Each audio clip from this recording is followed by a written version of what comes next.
Salut tout le monde, on se retrouve aujourd'hui pour se poser la question, est-ce que le TDP d'un processeur est équivalent à sa consommation?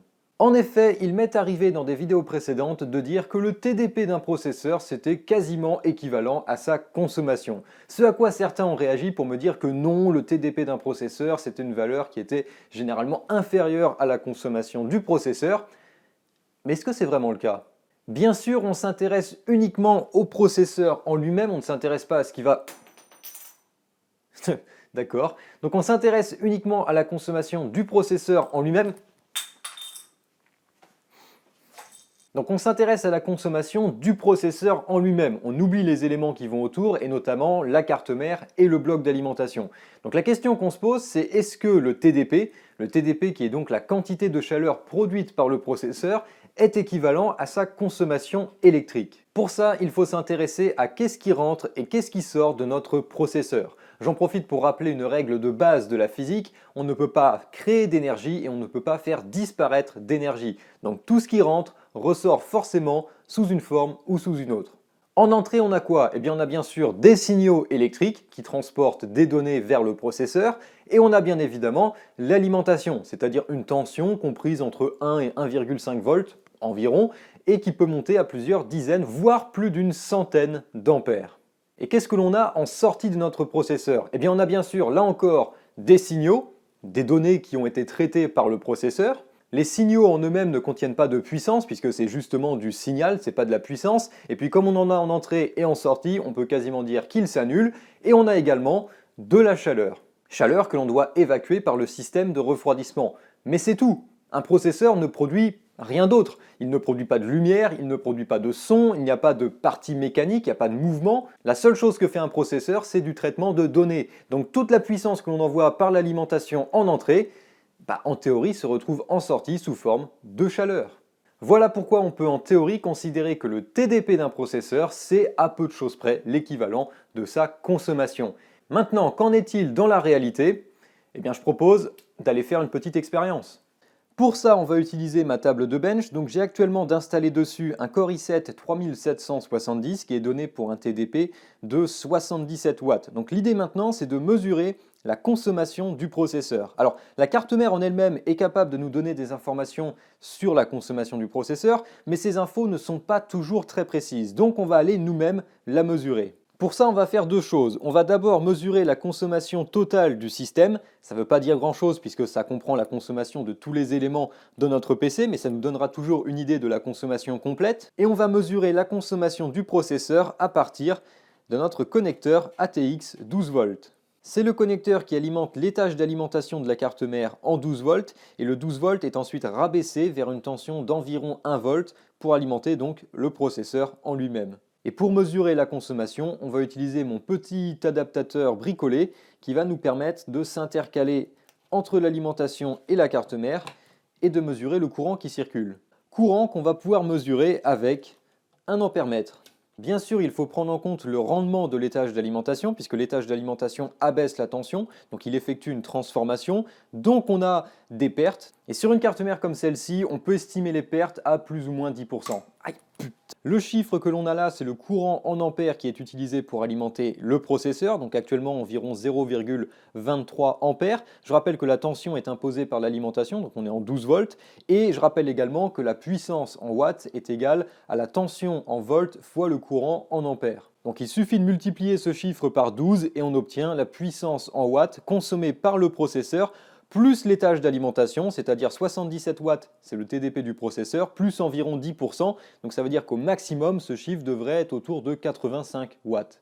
Bien évidemment, la consommation fluctue, donc là actuellement on a la consommation sur le processeur au repos. Dès qu'on essaye de faire quelque chose, on devrait voir cette consommation augmenter. Est-ce qu'on peut créer un peu de charge CPU? Voilà. Ce qui est tout à fait normal puisque pour des questions d'économie d'énergie, les processeurs modernes ajustent la fréquence de fonctionnement et l'alimentation du processeur en fonction de la charge. Donc quand le processeur ne fait pas grand chose, la fréquence diminue, la tension d'alimentation diminue et donc le courant consommé diminue également. On va lancer OCCT pour charger le processeur et vous allez voir que la consommation va faire un bond d'un seul coup. Pour le moment, le courant s'est stabilisé à environ 6,5 ampères. Sur OCCT, on peut voir la consommation et on est à 60 watts. Donc 60 watts, on est un petit peu en dessous des 77 qui correspondent donc au TDP du processeur. Ce qui peut s'expliquer par plusieurs choses. Premièrement, OCCT ne stresse peut-être pas à 100% toutes les fonctionnalités du processeur, ce qui peut faire une petite différence. Également, on a un processeur qui est équipé d'une IGP, c'est-à-dire d'une partie graphique intégrée, que l'on utilise pour afficher l'image à l'écran, mais que l'on ne stresse pas actuellement. Et puis bien sûr, la précision des mesures qui n'est pas toujours parfaite. En attendant, on est à environ 6,6 ampères, donc si on fait le calcul, 12 volts fois 6,6, ça veut dire qu'on est à environ 80 watts de consommation. 80 watts, si on retire environ 10 ou 15% pour prendre en compte le rendement de l'étage d'alimentation, ça nous fait environ 70 watts de consommation, ce qui n'est pas délirant par rapport aux autres chiffres que l'on a. Et puis on peut voir qu'on est en dessous du TDP donné par Intel, puisque je rappelle que 77 watts, c'est censé être la quantité de chaleur produite par le processeur. Or, visiblement, le processeur ne doit même pas consommer 77 watts actuellement. Tant qu'à la consommation globale du système, elle est de 135 watts. Donc ça prend évidemment la consommation du processeur, de la carte mère, de la RAM, du SSD, plus les rendements de l'étage d'alimentation, de l'alimentation en elle-même. Je propose de faire un deuxième test, cette fois-ci avec une plateforme en AMD Ryzen un peu plus récente. Là-dessous, on a un tout petit Ryzen 3 1200, donc un petit processeur Ryzen qui est donné pour un TDP de 65 watts. On va voir si c'est vrai.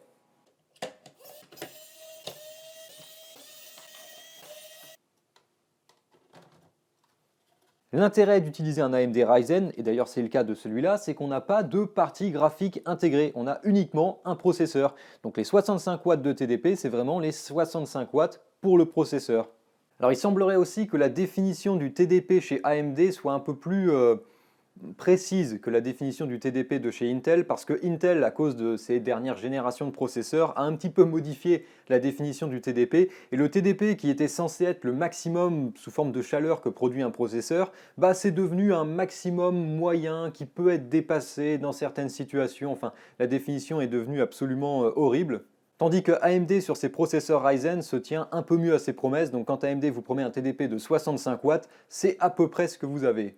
Comme il se passe pas mal de choses en arrière-plan, ça fait varier l'utilisation du processeur et donc la consommation.